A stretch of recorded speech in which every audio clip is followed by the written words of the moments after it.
പ്രഭാതവേളയിൽ ഞങ്ങളെ കാണുന്ന എല്ലാ പ്രിയപ്പെട്ടവർക്കും വേഗം വരുന്ന കർത്താവായ യേശു ക്രിസ്തുവിന്റെ നാമത്തിലുള്ള സ്നേഹവന്ദനങ്ങളെ അറിയിക്കുന്നു.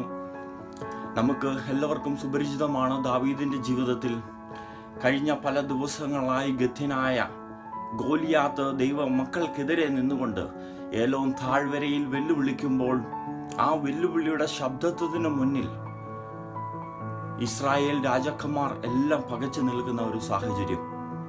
എന്നാൽ ചെറുപ്പക്കാരനായ ദാവീദ് തൻ്റെ ജീവിതത്തിൽ ഈ വെല്ലുവിളി ദൈവനാമത്തിനെതിരെയുള്ള നിന്നയാണല്ലോ എന്നുള്ള പ്രയാസം നിമിത്തം, അല്ലെങ്കിൽ ആ ഭാരം നിമിത്തം യുദ്ധത്തിൽ ഒരഭ്യാസവും നേടിയിട്ടില്ലാത്ത ദാവീദ്, അല്ലെങ്കിൽ ഇതുവരെ യുദ്ധക്കളത്തിൽ ഇറങ്ങിയിട്ടില്ലാത്ത ദാവീദ്, ഒരു ഇടയനായിരുന്ന ദാവീദ് ആടുകളെ മാത്രം മേയിച്ചുകൊണ്ട് നടന്നിരുന്ന ആ ദാവീദ്, അതെ, ഈ പ്രയാസവേളയിൽ താൻ തന്റെ സ്റ്റെപ്പുകൾ മുൻപോട്ടെടുത്ത് വെക്കുന്നതായി നാം തിരുവെഴുത്തിൽ കാണുന്നു. ദാവീദ് വരുന്നത് കണ്ട് സഹോദരന്മാർ അടക്കം, അല്ലെങ്കിൽ ഇസ്രായേൽ രാജാവിനടക്കം അത്ഭുതമായി തോന്നും വിധം അത്ഭുതമായി ദാവീദ് അവരുടെ മുന്നിൽ നിൽക്കുന്ന ആ സാഹചര്യം തിരുവെഴുത്തിൽ നിന്ന് നമുക്ക് കാണുവാനായിട്ട് സാധിക്കുന്നു.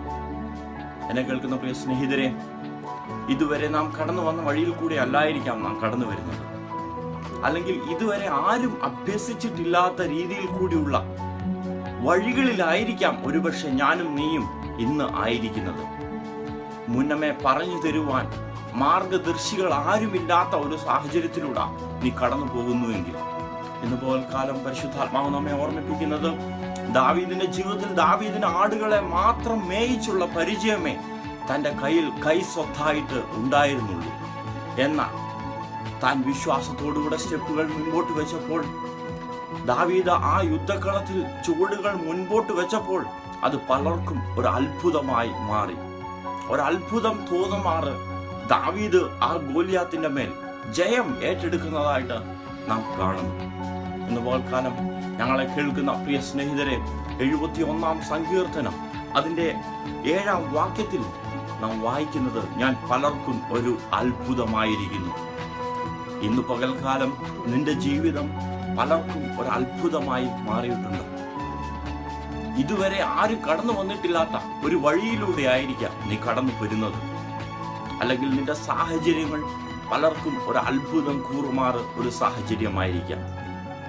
ദാവീദിന്റെ ജീവിതത്തിൽ ദാവീദിന് വേണ്ടി ദൈവം വിജയം കൊടുത്തത് ഒരു പരിചയവുമില്ലാത്ത മേഖലകളിൽ കൂടിയായിരുന്നു, അല്ലെങ്കിൽ ഇതുവരെ ലോകം കേട്ടിട്ടില്ലാത്ത ഒരു രീതിയിൽ കൂടിയുള്ള വിജയം ദൈവം ദാവീദിന് നൽകിയെങ്കിൽ, അത് അത്ഭുതമായി ദൈവം മാറ്റിയെങ്കിൽ, അതെ, സങ്കീർത്തനക്കാരനോട് ചേർന്ന് ഇന്ന് പകൽക്കാലം നമുക്ക് പറയാം, ഞാൻ പരാജയത്തിൽ കൂടെ കടന്നു പോകുന്ന ഒരു വ്യക്തിയാണെങ്കിൽ എൻ്റെ ദൈവം ഒരു അത്ഭുതമായി മാറ്റും.